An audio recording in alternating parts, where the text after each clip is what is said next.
you're with us for the rest of the show. Patrick's book, Less, Stop Buying So Much Rubbish, How Having Fewer Better Things Can Make Us Happier, is available now. And you can see Patrick alongside the wonderful Esme Young on The Great British Sewing Bee, now in its 10th year. That's Tuesdays at 9 p.m. on BBC One and Unfair. Another 10-year anniversary has us looking back at the Booker Prize-winning novel A Brief History of Seven Killings by Marlon James. Born in Jamaica in 1970, his parents shared with him their passion for poetry and Shakespeare. But Marlon preferred to be in his room reading comics like X-Men, the mutant group who went on to inspire him to write his Black Leopard, Red Wolf trilogy. For those who haven't already read it, A Brief History of Seven Killings is broken up into 5 sections, each named after a different piece of music. And music continues to play a prominent role in his writing life. In his acceptance speech for the Booker Prize back in 2015, he heralded the likes of Bob Marley for championing Caribbean voices, saying he was the first to recognise that the voice coming out of our mouths was a legitimate voice for fiction and for poetry. With all that in mind, we were fascinated to know what Marlon James's inherited tracks would be. Give it to me one time. The track I've inherited is 5446 by Jason. Give it to me one time. It's important to me because it was a track that my father played. My father developed an instrument music. He actually despised music. But Rocksteady was the rare time he would play something that it wasn't current, but it was current for him. So it was a rare moment where me and my father would connect. My father was very much into classical music. My brother was very much into reggae. I was very much into rock and pop and did alternative music. So the rare moments where our teams come together are moments that I remember and cherish. And yeah, there was a sense that this was the type of music, not that he was passing it down to him, but it was the type of music that I knew I would continue listening to. So it was a kind of passing it.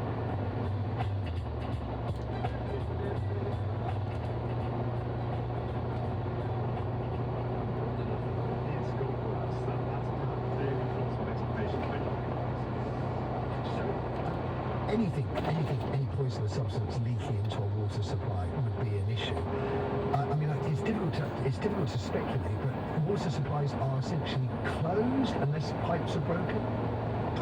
Yeah, I mean, with the outbreak of cryptosporidium in the southwest, the water supply, the drinkable water supply, somehow got contaminated, it seems, with animal feces. Now, that shouldn't happen. It shouldn't happen if it's a biological source like that one, or perhaps, as we see in Surrey, with this chemical source.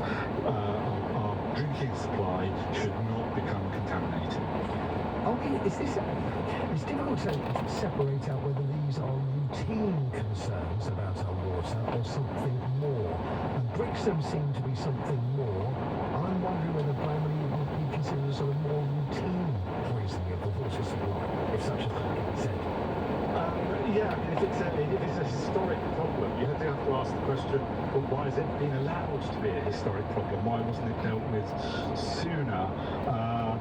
But of course, we know that there are problems with our release of sewage into waterways and things like that. But we know that the situation is not as we would like it to be. No, I think we can say that again. Simon Clark, thank you. Associate Professor of Cellular Microbiology, University of Reading. Philip is calling from Brittany. Wants to talk about the most dishonest election in modern times. Michael Heseltine's words, not mine. Good morning to you, Philip.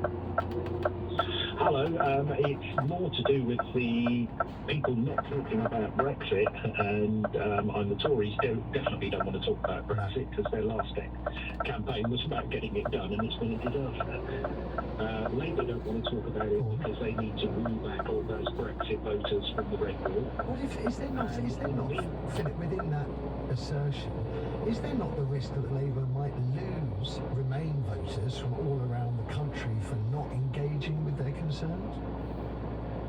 No, because I think there's a lot of Remain voters who desperately want this Conservative government, so they're prepared to let Labour get away with not talking about it. In the meantime, I'm listening to your colleagues on the news agents and people like Stuart Campbell on the British Politics saying that nobody wants to talk talk about Brexit, well, the Le Pen are talking about Brexit. Well, it's in their manifesto. I'm not seeing much of it translating to our screens and our radios. I haven't heard David speak about Brexit at all yet.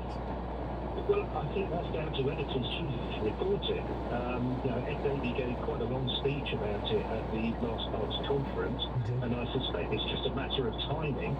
And maybe the party is going to hold on the announcement of this until closer to polling day. But there's a definite programme to rejoin the single market, and starting with rejoining Erasmus Plus and other measures. So it's not something the party's afraid to talk about. It's just something we need to find a way to get the media to report, because it's clear that there are people out there who want to hear it. Do you agree with Heseltine that it is shaping up to be the most dishonest election in modern times because the major parties won't speak about it, and that everything is connected to it, so you can't discuss anything really without Brexit? Yeah, it's like Sonny was saying a little while ago about, we look at our declining water standards. Well, that's definitely linked to the difficulty in getting chemicals, or this idea that Brexit is about deregulating and moving away from all those regulations that we had as EU members. It's this sort of Wild West free market they want to create, and we're seeing the beginnings of the results of that. And just before I let you go, Philip, do you suspect that at the next election, let's assume the next election is going to be 5 years after this one, which is a big assumption to make, but do you imagine Brexit may return as an electoral issue? I wouldn't call it Brexit by then. I'd be calling it rejoin. But it will definitely do that. I note that. I think, yes, you may well be right. Philip, pleasure talking to you. Luke, carry on hanging on the line. I'll be getting to you shortly. We're still after your suggestions on party campaign songs. Kieran here from Stoke has suggested Labour should perhaps go with Turn, Turn, Turn by the Birds. Plus a damning poll for the Tories last night. Our very own Henry Riley will be here to delve into the details, all after the latest LBC News headlines from Simon Morgan. Hamas is looking positively at a new ceasefire plan set out by US President Joe Biden. The deal would involve the return of Israeli hostages from Gaza and the reconstruction of civilian areas in the territory. Labour has called the Conservatives' proposal to give £20 million to 30 towns across the country if they win the general election unfunded and reckless. The Tories say local people in each area would decide how the money would be spent. And a 20-year-old man is due in court charged with the murder of Amy Gray on a beach in Bournemouth. She was stabbed at Durley Chine just over a week ago. LBC weather, cloudy for eastern Wales today, as well as central and northern England. Sunnier elsewhere with patchy cloud in places and highs of 21 degrees. This is LBC. I never thought of myself as the giving type. But I guess I am. I cook my housemate an extra delicious pot of stew after a long night shift. And I give blood when I can. Investing 1 hour of my time can save up to 3 lives. Life.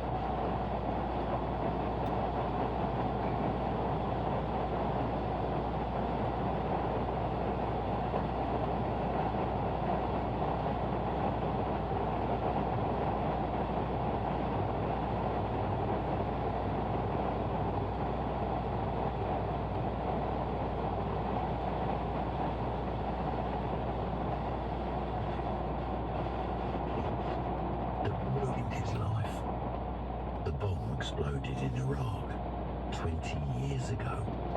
For many, the battle continues. Combat Stress provides intensive mental health treatment to UK veterans with complex mental health problems. Combat Stress for veterans' mental health. To find out more, go to combatstress.org.uk. Listeners, we interrupt the airwaves to share an incredible discovery. The reason why Britain hasn't been so great of late is because the country hasn't been eating enough Weetabix.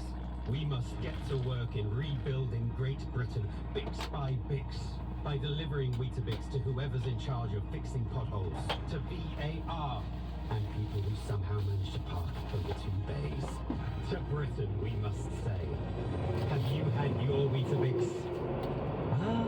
Life. Sometimes it's all about the now. And right now, you can grab the Samsung Galaxy A35 5G for a remarkable £239. 39.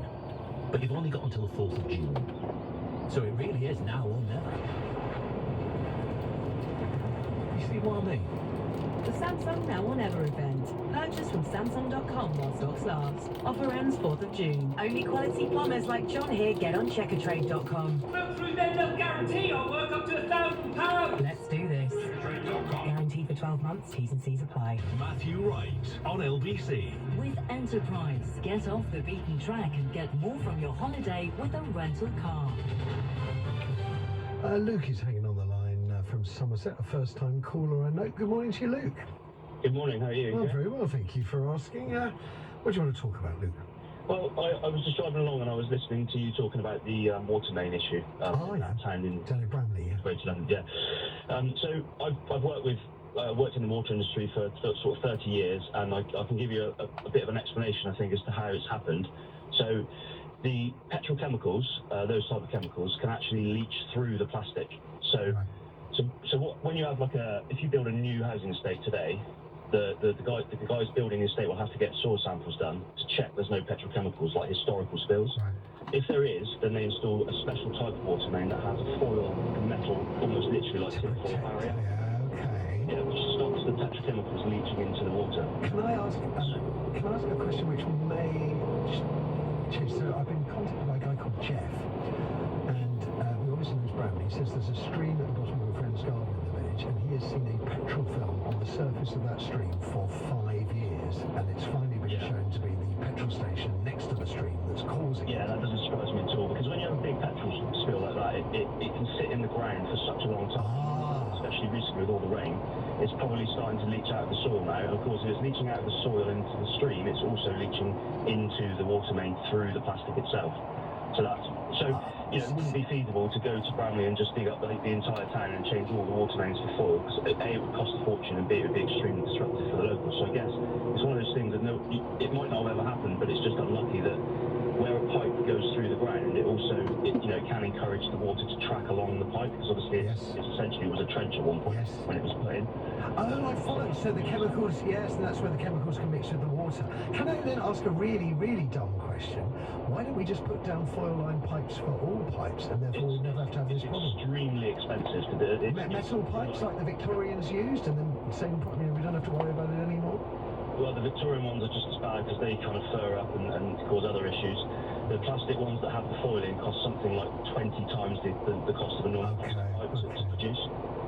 Okay, yeah, I can see the economic argument is for foil-lane pipes is collapsing all around me, but of course it's of little comfort for the people of Bramley. Can I just, before I let you go, and I hope you don't mind me asking, but over your 30-odd years with the water industry, in which direction of travel would you say the water industry has gone? Is it improving? Is it mending its ways, or is it falling apart? I think there's pockets of brilliance out there, and there's some great people doing some great things in the water companies. I just think that perhaps maybe at the strategic level things have gone a little awry. Very, very politic answer. Nicely done, Luke, if I may say so. Lovely talking to you. Thank you. Karen is calling from Chippenham in Wiltshire. Good morning to you, Karen. Good morning, Matthew. Hello. Well, I think Michael Heseltine is right, and I'm ashamed to say that I didn't vote in the 2016 European referendum because I didn't understand all the issues. Fair play. Trade agreements I didn't understand. I didn't understand what they're saying about Brussels bureaucracy or the money that was being, supposedly wasted on it.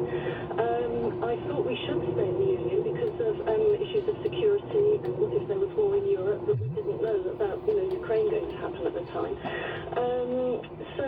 And I genuinely didn't think that the UK would leave the European Union. But what happened in 2016, as I later understood, many people used the European referendum as a protest against David Cameron and the Conservatives. And they've actually said they didn't expect to leave the European Union. Many people voted in the referendum on a single issue, such as immigration, but different people had different single issues.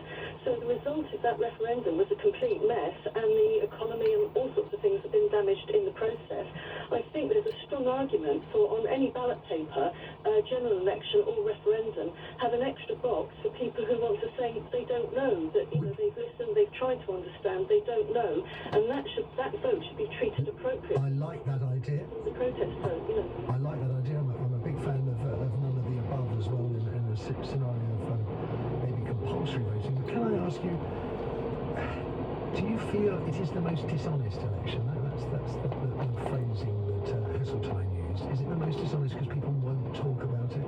Yes, it is dishonest. You know, the elephant in the room, everybody's thinking about it. Many people will probably treat this election, well, I hope they do, I hope they treat it as we want to rejoin, and hopefully everybody will vote for the SNP, and there'll be lots of Green votes in Plaid Cymru and the FDLP and so on from Northern Ireland.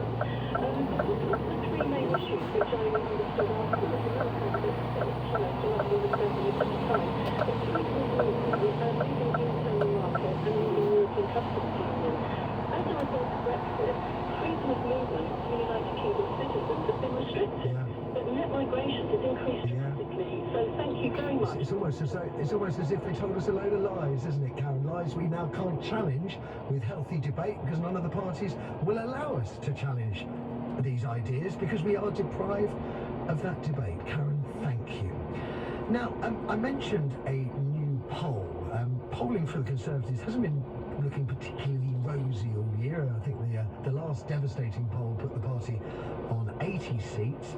There was, after the May council elections, this notion that we could end up in some kind of hung parliament, which has, through Tory supporters, some kind of lifeline of hope. But I'm afraid LBC's reporter Henry Riley has details of a brand new poll, an MRP poll, which has even worse news for the Conservatives, who may reflect that 80 seats, they may be lucky to get them. Henry, what's the score on the door for them in this poll? Well, Matthew, good morning. I think if you are a Conservative MP waking up this morning, you may want to close the Daily Telegraph, who've largely reported this particular poll. Certainly a penny for the thoughts of those Conservative MPs reading it. It does not make for healthy viewing for them. So an MRP poll, just to sort of set this out, it stands for multi-level regression and post-stratification. In English, what I know, exactly, I know. It sounds like I'm speaking another language. What it means, essentially, is you have a large sample size, so in this case, 100,000. You then apply that to each individual constituency based on various demographics. And the idea is actually it proves to be quite an accurate summary. So Electoral Calculus, the polling company, have done this one. They've had quite a good record, actually, it has to be said, when it comes to past polls. And I mean, there are two scenarios that they've played out, one without tactical voting and one with tactical voting.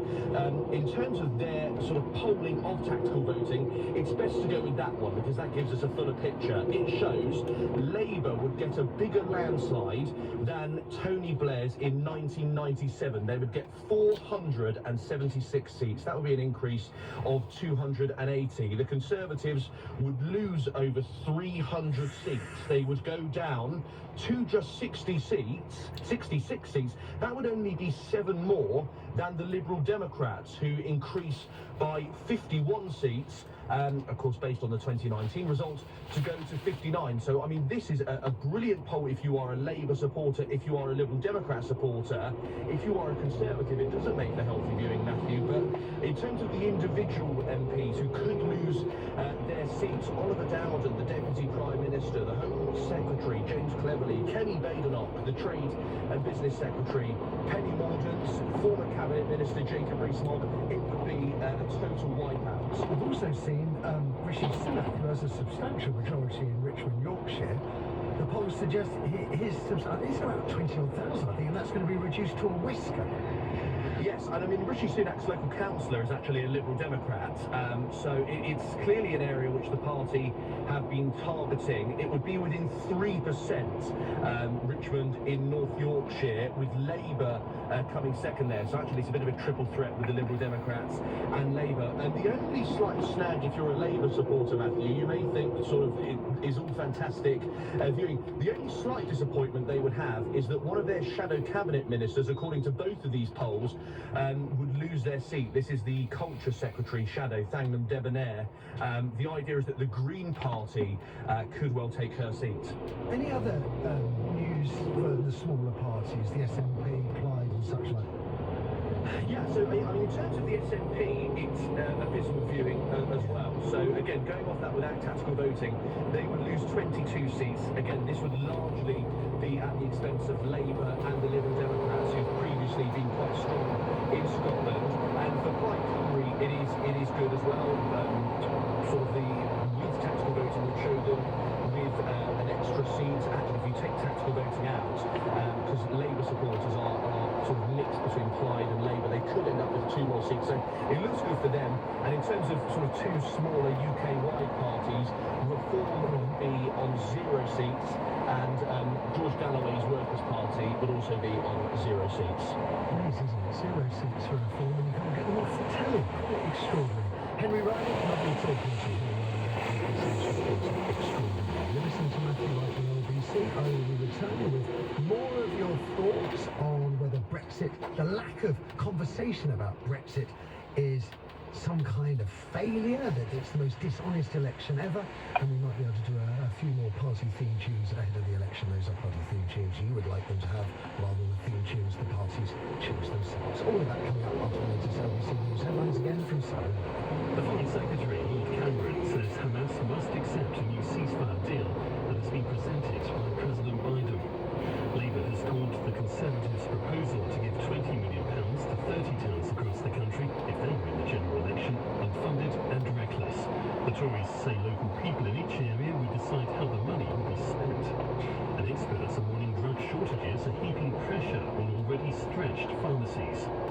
LBC weather cloudy for eastern Wales today, as well as central and northern England. Sunnier elsewhere with patchy cloud in places and highs of 21 degrees. LBC travel, I'm Joanne Webb. The Blackmore Tunnel is closed southbound today, so as a result there are lengthy delays in the area, especially at the Rotherhithe Tunnel. And the A13 at Limehouse is very slow eastbound, but that's because of an accident. On the Isle of Dogs, the East Ferry Road is closed in both directions because of an ongoing police investigation. The M2 is closed westbound at Junction 2 at Strood, and that's for the weekend works. So the diversion is just by the exit and entry slip roads, but still exhibit delays. C2C South is ongoing to from Fenchurch Street today, they go to Liverpool Street instead, and East Midlands Railway services aren't closed also Pancras and Luton, and that's also for engineering works. Coming up at 10 on LBC, Matt Fry. Could we see a ceasefire in Gaza? How about Labour's ceasefire over Diana? And the nerve of Trump the convict to unnerve Biden. Matt Fry on LBC. McDonald's fries, taste of paradise, and I love, I can't disguise, McDonald's fries. Thanks for the run, Lisa. The fries you love, now love you back. Introducing McDonald's Surprise Fries. Millions of tasty prizes to be won, including cash. Being on any medium or large fries for a chance to win. In 2nd of July, that may be required. 18 plus, UK only. Served from 11 a.m. to goodbye. The big games deserve the biggest screens. Watch every game in all its glory with a Samsung Neo QLED TV. Enjoy pitch-perfect vision with less glare and more goals. Hear every tackle with immersive sound that follows the on-screen action. Feel like you're there with a bigger screen. 65, 75, 85, 98 inches. The Samsung Neo QLED TV. Bring it home. Discover more at Samsung.com. Features vary by model. Imagine, it's Saturday. 1 minute you lie on the sofa, horizontal, in your pyjamas. Try to guess which celeb is dressed up as a singing chicken. Line up the last sweet and sour pork. And the next, corn crackers. You're a millionaire. Lotto, will you be next? Play on app, the National Lottery. Account terms, rules and procedures apply. Players must be 18 or over. If you've ever dreamed of camping under the stars in Morocco, of hiking the Inca Trail to Machu Picchu, or tasting your way through Vietnam, then Intrepid has the trip for you. Travel with like-minded adventurers on a small group tour and be guided by locals who know all the best spots. Where will you go next? For over 1,000 trips to more than 100 countries, visit intrepidtravel.com. Intrepid. Good trips only. Amazon offer employees up to £8,000 towards training and career growth, like Daniel. He's now a trained software developer, and to him, the gentle tap of his keyboard is the best sound in the world. Because it's a reminder of how much his life has changed. In 2 years, he's gone from warehouse employee to working his dream job. And even his son says his coding skills aren't bad, which is high praise from a teenager. At Amazon, we're committed to training and career growth. Conditions and eligibility criteria apply. Only quality electricians like Amir here. Get on checkertrade.com. Look through them, they'll guarantee I'll work up to £1,000. Let's do this. Guaranteed for 12 months. T's and C's apply. Buy parts of a new wind farm and generate your own low-cost greener energy energy with Ripple. Joining Ripple could cut your energy bills every year for decades, without the hassle of getting solar panels installed onto your home or business. Your own energy to wherever you live, even if you move home. That's real climate action to be proud of. Join now to be part of our next wind farm. Welcome to Ripple. Ripple Energy. Matthew White on LBC. Enterprise, over 9,500 branches worldwide, ready blend. Talking about whether Brexit, lack of Brexit, any meaningful discussion about Brexit means that this election is the most dishonest ever.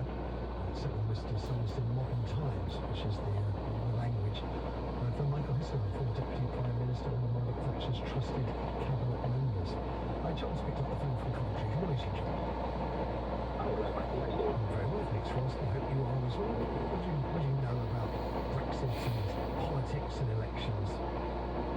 Yeah, so I mean, do you really want to go there with the Brexit thing? Because we have the, I mean, I was speaking to James O'Brien about this, and we sort of didn't discuss a no-deal Brexit until 2018. True.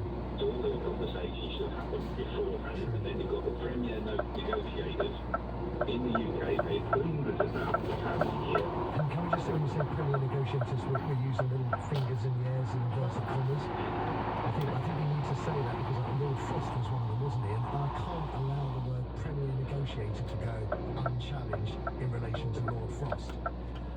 Because I wouldn't have him negotiate buying a bag of crisps for me, bacon flavoured or non-bacon flavoured. He seems like an ideologue obsessive rather than a great negotiator. But what do I know?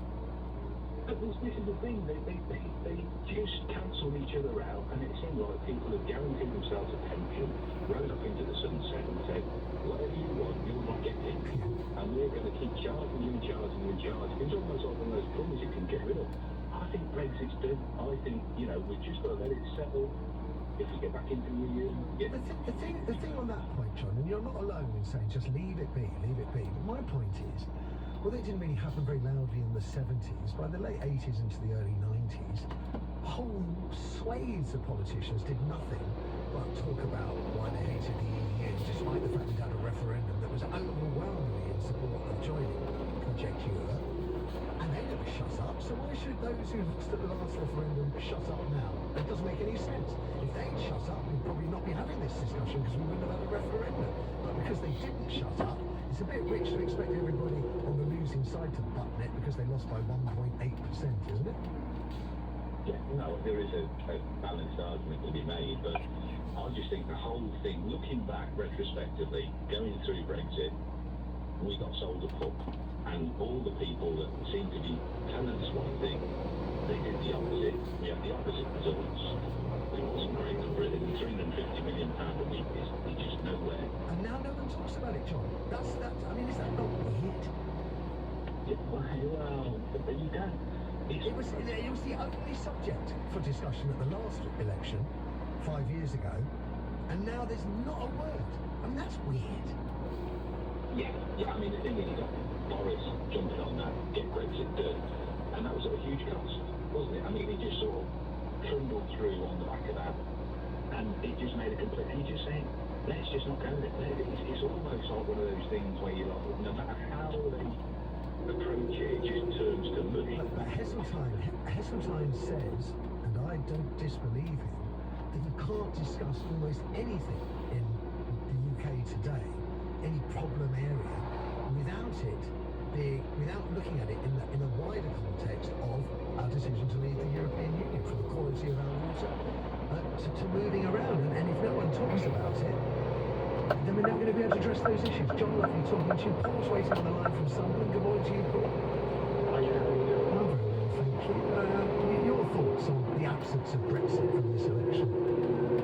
Well, I mean, one doesn't really want to talk about it because he could want to alienate any of this Red Wall brigade.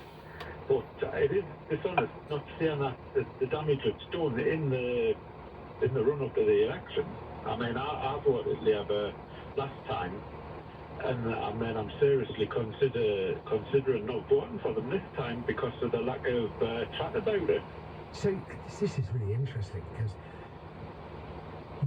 this is exactly the argument, isn't it? Is that Labour feels they can't talk about it because they will lose precious votes in precious previous Red Wall seats. And here we are talking to a gentleman who may not vote Labour from Sunderland, so Red Wallish area. And you're threatening not to vote Labour because they won't talk about it. And I wonder how many polls there are out there. So I really do. I think there'll be quite a few. Fascinating. Do you think it's possible for Keir Starmer to talk about Brexit a bit, for want of a better question? That I'm not saying he has it first and foremost, but do you think he feels completely hamstrung? He can't even mention the word without it becoming a problem. Could he talk about it a bit with regards to, I don't know, water quality, for example? Well, I mean, he could be putting the message out that it's damage to the economy as well as this plus, of course. I mean, because it's detrimental effect. Yeah, I think that would be okay. I think that would be okay. Do you think Brexit will return as a political issue down the line, 5 years' time, if the next government lasts 5 years, that it will become a campaigning issue again? Well, I think in this next Parliament, I think Starmer will try to get a closer relationship with the EU, but the scenario is, what I kind of policy that was pointed out before the referendum. So I think in the next Parliament after this one, I think Brexit will become an issue again, because I think as time progresses, people will actually show it in the street and realise that they're not again. But I mean, for example, I'm going on holiday in October. And my partner, we've had to renew our passports, even though they were still valid due to Brexit, because we wouldn't be able to use them. It's interesting you think it's going to return as an issue. I wonder whether there's a sense, I'm seeing a lot of people messaging saying that Keir Starmer's working quietly with regards to hearts and minds issue. It's soft conversations with you. Maybe I'm missing a trick here, Paul, and Keir Starmer and Rishi Sunak have taken the view that the electorate, you and I, are exhausted with Brexit, sick of hearing about Brexit, and that we should be thankful that for one election, possibly one election only, we're not going to hear the B word at all. Well, listen, as I've said, I don't think there'll be much talk about it in this next Parliament. To be honest with you, if the Conservatives come out, and I wouldn't be surprised if they did in a future Parliament and had another referendum to rejoin. I've never voted for the Tories, but I may consider voting for the Tories to rejoin the EU.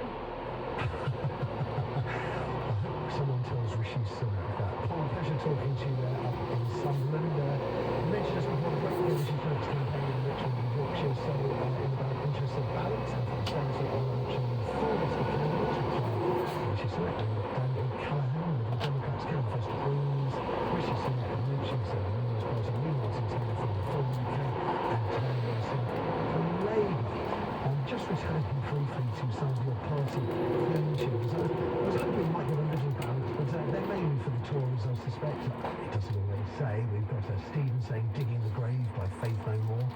John says, and it's a rare day that someone mentions a Sarah Brightman song, but John mentions Time to Say Goodbye from Sarah Brightman. Jamie suggests NSYNC's Bye Bye Bye. Leia suggests Downward Spiral by 9 Inch Nails. I like this one from John. How about The Gambler by Kenny Rogers?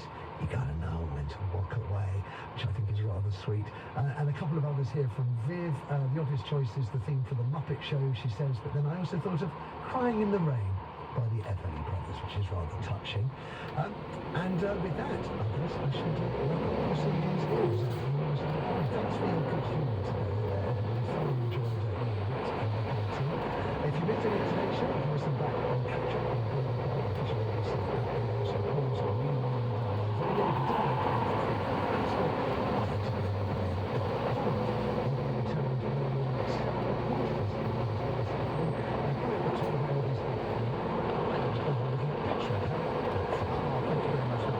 Breaking news this morning after President Biden actually begged the Israeli cabinet to cease fire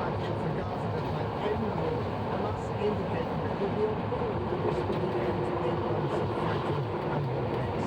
Gaza is one of the issues weighing on Biden's support. An incumbent president with a solid record should be able to lead economy to the Oval Office. Simply as Trump sounded defiant and confident after Thursday's historic guilty verdict. And we start with Labour's week on the campaign. Angela Rayner and Diane Abbott eventually had a good week. Keir Starmer not so much. There's a back and forth over whether Labour's most famous black and blue can run a sign of trouble to come. But it's a trifle compared to the extinction then in the polls for the Tories in the Telegraph today. On your radio, on Global Player, and Play LBC. leading Britain's conversation.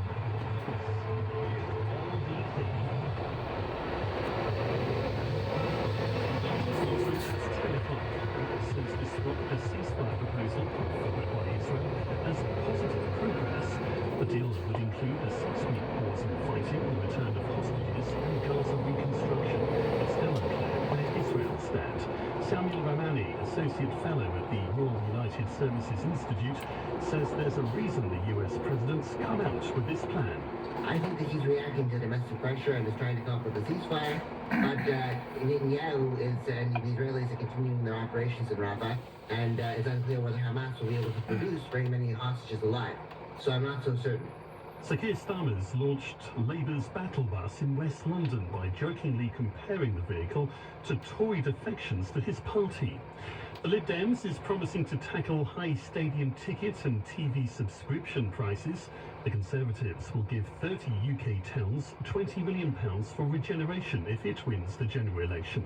The Minister of State for Science, Innovation and Technology, Andrew Griffith, has told LBC it will be for local communities to decide how funding should be used. Will be decided by local people, not by board, but by boards of local businesses working with civic leaders in those communities across the whole United Kingdom.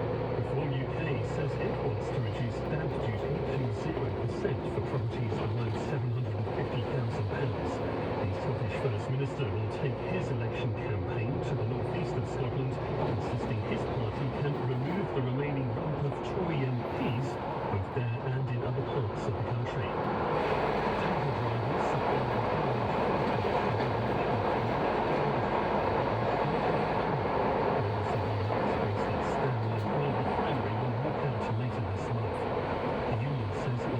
deliveries across the northwest and Scottish borders.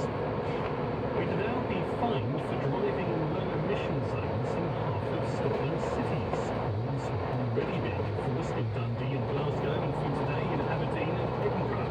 These people in the capital have mixed opinions about the policy. My daughter, she's having problems because she's got a blue badge and she's in Dunfermline, so when she comes back to visit me, she won't be able to come into me because I'm in the emission zone. I think it's just a tax, an extra tax you could think. We've just got a newborn as well, so that'd be better for them, avoid like reducing risk and asthma and things like that.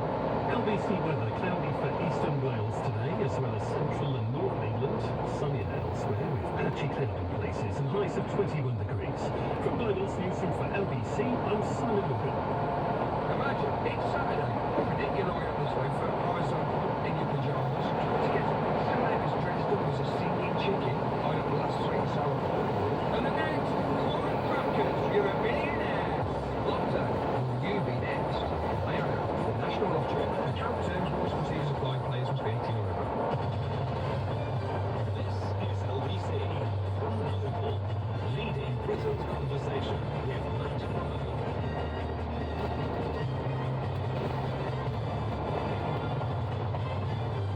Good morning, and some breaking news. Hamas issued a statement this morning saying that they are prepared to accept the latest ceasefire deal proposed by the Israeli government and sold last night by President Biden in a televised address. Could this be the beginning of the end of the 8-month-old war? And if the hard-right wingers in the Israeli cabinet accepted, where does this leave the political and physical reconstruction of the Gaza Strip? If the Gaza war can be parked, this would be welcome news for President Biden, who is fighting for re-election, even though he faces a rival who's now a convicted felon.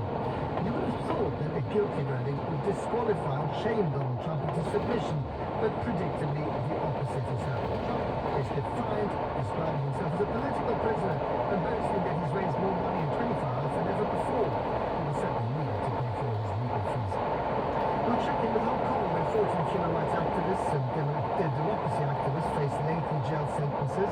And Ukraine, where American missiles will now be allowed to be used against targets inside Russia. Is Kyiv desperate, and are we sliding into a much bigger war? But we start with the election campaign here. After a rocky start last week, Rishi Sunak has enjoyed sitting back this week and watching the red-on-red jousting in Labour over the fate of Diane Abbott. Should she be allowed to run or not? These election battles happen at the beginning of every election period, but rarely do they involve public figures like Diane Abbott. The confusion over whether she would be allowed to run or not has exposed the limits of Starmer's obsession with muzzling the left in his own party. Is this smart? Because it proves to wavering Tory voters that Starmer has slain the final dragons of Corbyn, or is it over the top and displays a certain lack of confidence? It all has to be put into context, frankly, considering a poll that's just come out in the Telegraph this morning, which has some absolutely extraordinary numbers attached to it. Let's go to LBC's Henry Ryan, who joins us from Westminster. Good morning, Henry. Good morning, Matt. I think, as you say, most commentators, even though sympathetic to Labour, would accept it has been a difficult week for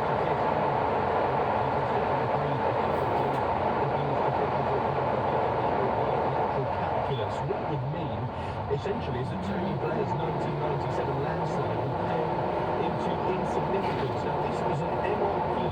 That is a method, essentially, to work out the number of people, 10,000 in this particular case. It would then apply that to individual constituencies, and it seems quite an accurate measure of polling. So, for instance, it correctly predicted the 2017 general election. YouGov did it back then. It also predicted some of the upsets we've got. This poll, when you take into account tactical voting, Matt, would give the Conservatives just 66 seats. How many did you say? 366. It's quite incredible. They would lose 306 seats based on 2019. The Labour Party would gain 280. It would put them on 476. So this would be a huge landslide. It would also be a good showing for the Liberal Democrats. They would get 59 seats up to their sort of 2010 levels. The SNP would lose a huge chunk of their seats as well, Matt. 22 seats they would lose to be on 26. Now, what is also interesting is an MRP poll looks at various individual constituencies as well. Some of the big hitters who would lose their seats, Matt, would include, according to this, Oliver Dowden, the Deputy Prime Minister, Penny Mordaunt, the Leader of the House of Commons, the Home Secretary, James Cleverly, Kenny Badenoch, who's the Business Secretary, Jacob Rees-Mogg, formerly of the Cabinet, could lose his seat. It also puts the Prime Minister, Rishi Sunak, within just a whisker of losing his seat of 3 percentage points. Now, lastly, Matt, it's also telling for some of the other small parties. The Green Party will double their number of seats from 1 to 2. That's the only slight bit of bad news for Labour. According to this poll, they would lose a shadow cabinet minister. Thangan Debonair, who's the shadow culture secretary, would lose out to the Greens. In terms of Reform UK, they would win 0 seats according to this poll, but this would be a disaster. 66 seats, far fewer than the 165 John Major got in 1997. Of course, we've seen over 100 Conservative MPs standing down, and I think this may make a few more reconsider their futures. Henry Riley, thank you very much indeed. That is a grim picture indeed, reported no less by The Telegraph, often described as the Tory party's in-house journal. If you're a Tory MP, don't read that paper this morning. Read anything else, but not that. So, given the fact that, you know, these, I mean, all the opinion polls are pointing towards the Labour government, but this one is an absolute whopper, you have to ask yourself why the Labour Party has been engaged in this red-on-red fight this week over Diane Abbott. Let's go to John McTernan, former advisor to Tony Blair. Good morning, John. Good morning. It is astonishing, is it not? I mean, it is to me. I wonder if it is to you. That Keir Starmer has handled the Diane Abbott thing so badly when all the polls, but especially this latest one, put him so far ahead of the Tories. Look, I think the way that Diane has been treated she is disgraceful. And it was heartbreaking to see the way she was treated, and it was possibly shocking to me to see how badly it was handled. Why did they do it? It's clear to me that some people involved in the process wanted to punish and humiliate Diane Abbott, and that is outrageous. because I mean, we know that every time there's an election, there are selection battles that can be unseemly, especially in the Labour Party, but never already with such public figures as Diane Abbott, first black, and female MP in the House of Commons. I mean, whether you like her or not, she is a national figure. She's not just a national figure. I think the response to the attack on her has shown that she's a national treasure as well. And the mood of the public, the feeling of the public about it broader than her constituency, broader than Tory friends of mine were saying, disgraceful active Tories, people who are candidates from the Tory party, couldn't believe it. And I couldn't believe it, although I've known for months that this was settled and settleable, and that people were trying to bounce Diane into accepting the whip back on the terms that she said she'd stand down. And that is outrageous. No other MP in the streets are like that in the Labour Party. No white man was asked to do that before they got the whip back. And it's extraordinary as a white woman of the status, standing experience. Lots of time was treated that way. But the thing is, it's over. And the right result has happened. Diane's going to be able to stand for the Labour Party. And whoever it was that leaked the stories of the Times, everybody in the Labour HQ, everybody in the Labour's office must know who that was, and that person should be disciplined. There's a process for them. It's not right that somebody can be assaulted in this way through briefing in the Times. And the simple thing about politics, the false stories out there, it should be spiked immediately. And the lack of response by the Labour Party to that story is what gave him oxygen. But does it do? 6 minutes after the story came out, he should have been said, no, Diane's going to have the right stand. But given the fact that we're having this conversation at all in the middle of the beginning of an election campaign, It was Labour storming ahead. It was Labour storming ahead. According to this latest poll, it's not just a storm; it's a hurricane. Yes. Given the fact that this conversation is taking place, what does that show you? What does that tell you about Keir Starmer's style of governing inside his own party? Is he being too cautious? Is he too obsessed with the ghosts of Jeremy Corbyn and indeed Diane Abbott? Can he actually unite his party at the end of the day? I think two things are going on. I think Keir is a very, very effective leader who's got us to this place because he delegates, because he acts at times as like the chairman of the board. He lets people do their job, and giving people freedom is actually what's enabled us to develop great policies for Rachel to develop the fiscal strategy that's reassured the public. But it also means that the incompetence isn't stopped quickly enough, and this one is incompetent, and of course there's no level as well, competent. And that need to move with speed, the same way that Keir has changed the Labour Party so quickly in 2 years, he's going to make sure that his operation is improved quickly as well.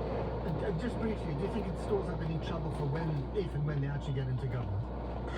No, I don't think this individual thing does, but I think there's a mindset issue for me, and that is the Labour Party was cleared out of the senior Corbynites. A lot of the people who joined the party to support Corbyn who came from the fringes, the far left of politics, and I think there was a necessary change there.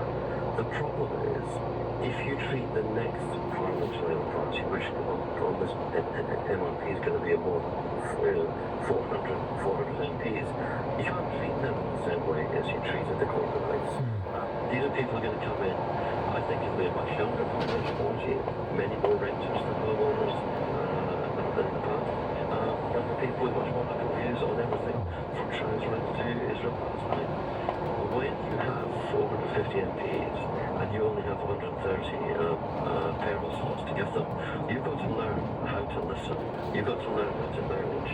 And old-fashioned talk down, we can purge you if you say the wrong thing or say that. That's not how it works. Political management is understand people, and that's the point for me. You've got to learn new skills in political management. John McKenna, thank you very much indeed. Very interesting there. Let's go to Jess Barnard, a member of Labour's NEC. Good morning, Jess. Good morning. Thanks for having me. It's great to have you on the programme. I don't know if you heard John McKenna now, but he just said the way Diane Abbott was handled was disgraceful by Keir Starmer. Do you agree with him?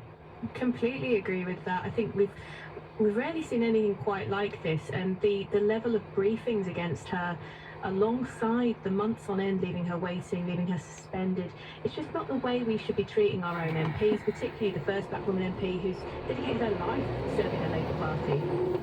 And, you know, we just had this poll this morning, I don't know if you've seen it in the Daily Telegraph of all places, the Tories might be reduced, according to a sample of 10,000, in a notoriously accurate polling mechanism, it might be reduced to 66 seats, with Labour gaining, gaining something like 340 seats. I mean, these are colossal numbers. For the Tories, an extinction event, potentially, just ahead of the Lib Dems. Given the fact that there's a consistent lead for the Tories in the polls, let alone this one here, why would Keir Starmer be so obsessed with Darren Abbott? And why would he be so, as many people accuse him, of being so shambolic about handling it?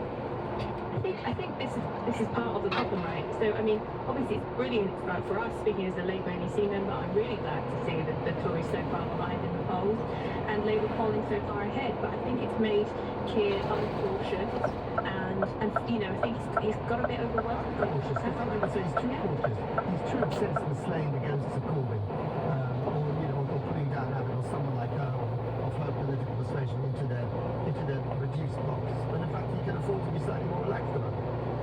I would agree with that. I don't think that he sees it in that way. I think that he sees this as an opportunity, while he's so far ahead in the polls, to wipe out, anyone that he sees as a bit of a threat while he's in government. Right now, he's planning very far ahead. He's thinking, is there anyone that will challenge me, will push me to be more left-wing in government? Is there anyone who won't follow the whip? And he's thinking about party discipline, and I guess he sees Darren Abbott as someone who might challenge him. And I think that's frustrating to witness as a party member, because actually challenge and dissent is good, discussion is good. We should be encouraging that. We're a massive, broad party. We've always been that way, so we need to return to those traditions of being a broad party where we discuss things. Discussion isn't a bad thing. So the people that are allowed to appear, and we're looking at pictures of the battle bus launched this morning, the Labour battle bus right now, the people that are allowed to appear are Rachel Reeves, Keir Starmer, and, now and again, Angela Rayner. Have they said anything, in this admittedly nascent campaign that has excited you as a member of the NEC? Yeah, of course. I think the GB Energy programme's looking really good. Obviously, there's a lot of areas where I would like to see Labour be much more ambitious. Things like free school meals, the sort of things I would like to see the party championing. And the NHS waiting times, I'd like to see a bolder plan, which doesn't involve the private sector bringing the NHS waiting list down. But, I guess those are discussions that we should be having and be allowed to have in the party. So, obviously, it's a very, very exciting time. I'm frustrated that we've just spent the last, 2 weeks, a really important time in a general election campaign, where we should have been putting our ambition to the country, focusing on, not representing ourselves very well, and then focusing on sort of internal battles. And I think, the rejection of the Conservatives kind of indicates, the country have looked at the Conservatives, they've been full of infighting, we've had how many prime ministers in the last few years, and the corruption that comes with it, and we don't want to see any more of that. This is an overwhelming rejection of those kinds of politics. So let's do something better. Right, but this is my question, Jess. Are these polls, and could this election ultimately be more about a rejection of the Tory party after 14 years of a roller coaster ride, or is this about embracing Labour and its vision for the country? I think overwhelmingly this is about a rejection of the Tories, but the question for Labour is about how they seize that opportunity, and are we going to use this opportunity where we're poised to get a stonking majority in Parliament to deliver some real change for people after 14 years of austerity and living conditions getting worse in this country, and young people basically having had nothing offered to them for years and being sort of burdened with debts, with no opportunity to get onto the housing ladder, with insecurity, with low-paying jobs. I think it's really important that we look at that and say, right, what is it that we can do differently? How do we address housing insecurity? How do we address in-work poverty?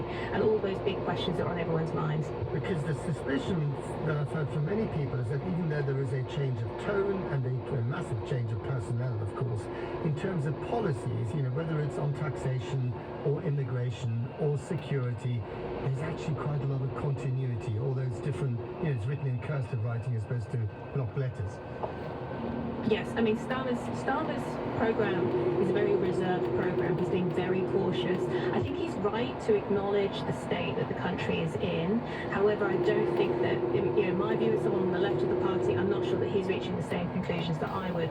So some of the priorities that we've seen in the early election campaign days, I would be much bolder. Okay, and just finally, Jess, with these extraordinary polls coming out, do you think there's any danger of complacency amongst Labour ranks? Because that's something that they are worried about. Absolutely, I think that's what we've just been seeing. I think that this internal focus, the focusing on kind of getting seats for their mates, and to push out people like Faiza Shaheen. There's also been pushing out a very, very popular, local candidates, people who've built up support in their CLPs, and you run the risk of losing activists that spend all week delivering your leaflets, having conversations with people about getting out the vote.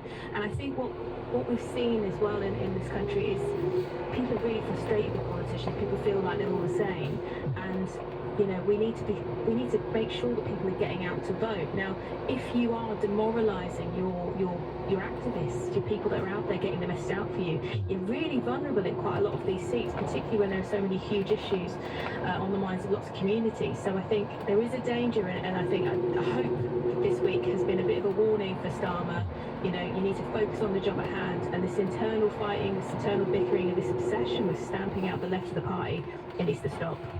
Jess Palmer, member of Labour's NEC, thank you very much indeed. The question to you is, do you agree with Jess? Do you think that there's been too much internal focus on the left of the party? Do you think the Diane Abbott thing was handled badly, disgracefully, as John McTiernan said?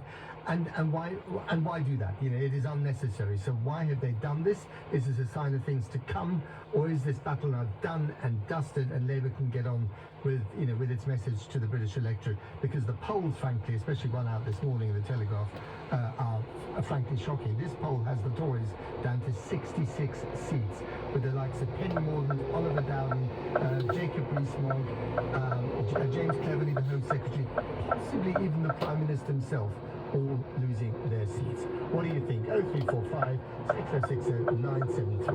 I'm Matt Fly. This is LBC. The time is now 10:20. Weekdays from 7 a.m. You can't actually defend the board. Straight to the point. What are you seeking to defend it? This is shocking. Nick Ferrari at breakfast on LBC. You could bang a desk and make it happen now, Mr. Stride. You're the boss. Well, listen on your radio and Global Player, the official LBC. It's a lovely climate. So it's a bit fresher than you might expect. So Sean, Yeah. how are you feeling? What do you think? It's Addis Ababa. I mean, so looking at you, you just look like you've been made to go to school. Well, it's not that. I mean, it's always I just look like that whenever I'm talking to him. I always have a mask of confusion as I'm trying to imagine two neutron stars colliding and burping out gold. It's why I usually discuss things with him remotely, because I don't really want to see that. I mean, the face is quite intense at the moment. It's a little bit. It's a bit Steptoe's dad, isn't it? It's very. I don't understand it. But I'm surprisingly drawn to it. Actually, I guess I wasn't expecting to be. I was expecting it might be an easy no, but because of all the things you've already described, and because of that undertow as well of the significance of the place in a lot of ways, and I know people think I'm an idiot, and they're right. But I do still have that curiosity of things like that, and the idea of possibly being able to go and look at the bones of Australopithecus and things like that, it might be a good holiday destination for me, actually, especially if I can have a nice drink somewhere at some point and relax, which we'll come on to in a bit. I wanted to ask you about some more prosaic things as well, Blake, because people are always asking you all the big questions, but I would ask you things like, have you ever locked yourself out of your hotel room when drunk? Specifically in Addis? Or anywhere? No, anywhere. Well, I don't need to be drunk to do that. I've locked myself at many hotel rooms with no ID or any means of convincing them who I am. I stand at the front desk and they say, show me some ID, and I can't, it's in my room. Will you let me in? And they say, no, not till you show me some ID. And we get into the loop. So it happens so much. You would think that I would carry a driving license or something around with me, but I don't. Get one tattooed on. I'm just so glad that I asked you that, and that was because that's the sort of thing that happens That to makes me you a feel lot. better about It yourself. makes me feel a bit more human. Yeah. It sort of humanises Brian a bit, I think, as well. You know, because he can seem like some kind of distant intellectual creature. I like to imagine you shambling about a hotel lobby in your boxer shorts, trying to get back into your hotel room. Yeah. Landmarks. Why don't we talk about the nightlife? I think that's really important. So you've been there. Yeah. Tell us about what it's like. Well, I remember we went into a nightclub of some description, and it was, what I remember was dancing everywhere. So it's not like, you know, in the 80s in Oldham when you went to Romeo and Juliet's and it all down to the dance floor. It seems to be that everybody was dancing. So tables of people would get up and see, it was dependent on the music. I think they play music from different regions, for example. And it was like almost like different crowds of football supporters, but dance. Enthusiasts of different vividly. Yeah, so it kind of just felt, energetic in that sense. And What's the shoulder? Oh no, he's off. He's off already. I think it depends where it's from, because I think, as you said, there's so many different cultures there that you know, it's quite dazzling actually, as I remember it. It was just, vibrant and loud and exciting. When I'm in the nightclub, can I just get right down to brass tacks? What kind of things might I order at the bar? You know, okay, just like nice local beers and stuff like that. Okay. Hazards. Now, obviously, I have to do the important thing, which is saying at the time of recording, the Foreign Office advises terrorists are likely to try and carry out attacks in Ethiopia. Violent robberies can occur in parks and walking sites in Addis Ababa. And it is sacred to drive around and walk. It's also illegal to be gay. And so